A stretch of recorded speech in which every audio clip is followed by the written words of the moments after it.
बिस्मिल्लाहिर्रहमानिर्रहीम। अस्सलाम वालेकुम। Welcome to educated Pakistan. उम्मीद है आप सब लोग खैरियत से होंगे। डियर स्टूडेंट्स, आज की इस वीडियो में हम क्लासरूम मैनेजमेंट के बारे में बात करेंगे, यानी क्लासरूम का इंतज़ाम हम कैसे करते हैं, वहाँ पे बच्चों के साथ कैसे डील करते हैं और हम उसको मैनेज कैसे कर सकते हैं। Classroom management or control is a major factor contributing to the success of a teacher. It must be perceived positively. Sorry dear students, यहाँ पे must के स्पेलिंग गलत हो गए, यहाँ पे T नहीं लिखा गया. It builds the habits of responsibilities and self-direction in children. वो classroom management यानी कमरा जमात का जो या कंट्रोल है, ये एक मेजर फैक्टर है, बहुत बड़ा फैक्टर है किसी भी टीचर की सक्सेस में। यानी कोई भी टीचर अगर कामयाब होना चाहता है तो उसको क्लासरूम मैनेजमेंट को बहुत अच्छे तरीके से करना चाहिए। It builds the habits of responsibilities and self direction in children, यानी ये बच्चों के अंदर जो है वो रिस्पॉन्सिबिलिटीज़ की आदत पैदा करता है और सेल्फ डायरेक्शन पैदा करता है, और बच्चे जो होते हैं वो ख़ुद को रिस्पॉन्सिबल समझते हैं, ख़ुद को ज़िम्मेदार समझना शुरू करते हैं। मैनेजमेंट की डेफिनेशन है, to manage means that one person is in charge, the manager directs, administrates and succeeds in getting a job done. In the context of the classroom, the teacher is a classroom manager. He is directing, administering and succeeding in getting the job of teaching accomplished.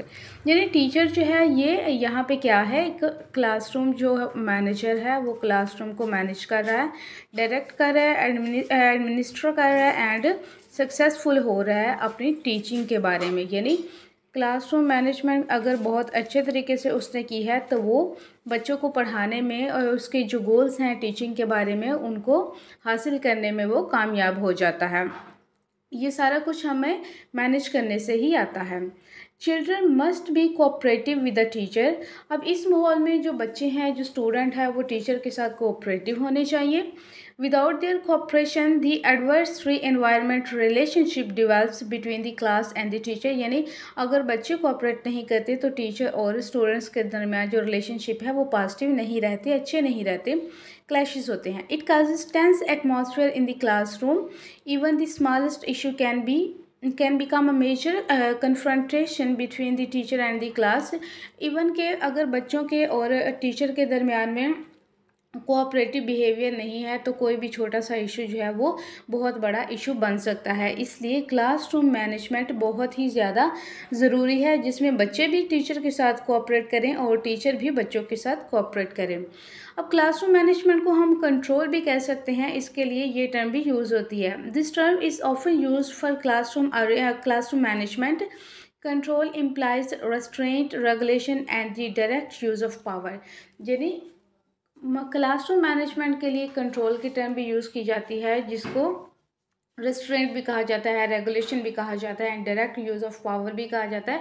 यानी इसमें जो सारी power होती है वो teacher के पास होती है और वो बच्चों को अपने हिसाब से मैनेज कर सकता है। लेकिन इसका एक नेगेटिव पहलू ये भी होता है कि बच्चे इसमें खुद से जो है वो थिंकिंग नहीं कर सकते, खुद वो मैनेज नहीं कर पाते, सेल्फ कॉन्फिडेंस इतना नहीं होता। तो टीचर को चाहिए कि बच्चों के साथ भी कोऑपरेट करे और बच्चों का जो हिस्सा है बोलने में या मैनेजमेंट में वो भी ज़रूर हो। General tips for classroom control according to Stoop and Stoop 1972। Number 1, teacher should reach in the classroom before time. यानी स्टूप एंड स्टूप 1972 के अकॉर्डिंग टीचर को चाहिए कि वो वक्त से थोड़ा सा पहले क्लास में पहुंचे और जाते ही अपनी क्लास जो है वो फ़ौरन स्टार्ट कर दे। यानी आफ्टर ग्रीटिंग्स, सलाम दुआ के बाद वो अपनी क्लास फ़ौरन स्टार्ट कर दे, ना कि बातें करने लगे। Number 2, he should learn the name of the students as soon as possible. जितनी जल्दी हो सके बच्चों के उसे नाम याद करने चाहिए। इवन अगर नई क्लास है, नए बच्चे आए हैं तो भी उसमें ये है कि वो बच्चों के नाम जल्द से जल्द याद करें, या फिर अगर कोई टीचर ही न्यू आया है और वो क्लास में न्यू है तो तब भी उसके लिए ज़रूरी है कि जब जितनी जल्दी पॉसिबल है वो उनके नाम याद करें। Number 3, he should be fully prepare.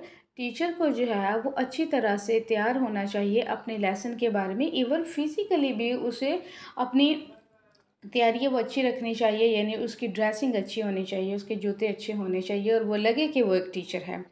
Number 4, he must be consistent in discipline, उसे डिसिप्लिन में कंसिस्टेंट होना चाहिए, यानी रेगुलर होना चाहिए। ये नहीं है कि एक दिन डिसिप्लिन कायम किया तो दूसरे दिन वो नहीं किया, तो ये अच्छी बात नहीं है। क्लासरूम मैनेजमेंट के लिए उसको कंसिस्टेंट होना पड़ेगा।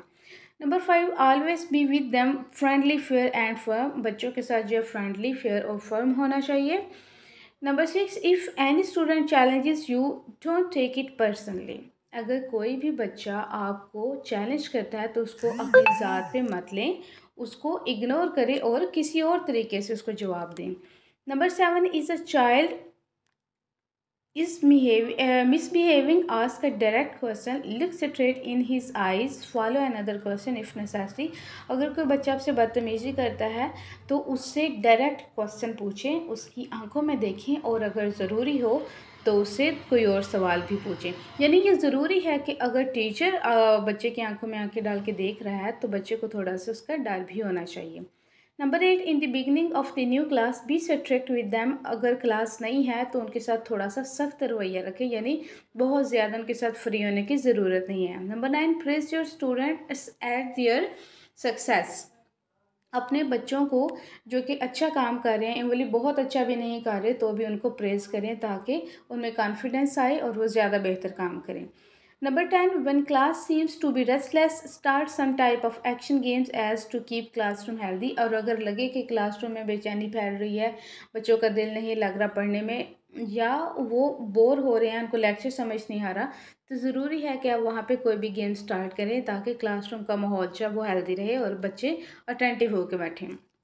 Number 11, arrange parent teacher meeting and work as a team, PTM arrange करें और उनके वालिदैन के साथ मिलकर एक टीम की तरह काम करें।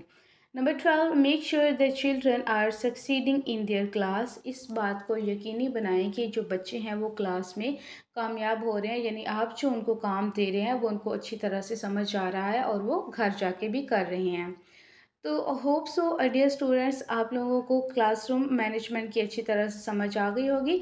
नेक्स्ट की वीडियो में हम क्लासरूम में जो बच्चों के प्रॉब्लम्स होते हैं, बच्चों के अकॉर्डिंग प्रॉब्लम्स होते हैं, वो प्रॉब्लम्स और उनके सॉल्यूशन के बारे में पढ़ेंगे। Please like, comment, share and subscribe educated Pakistan. Next video में हाजिर होंगे, तब तक के लिए इजाज़त दीजिए। अल्लाह हाफिज़।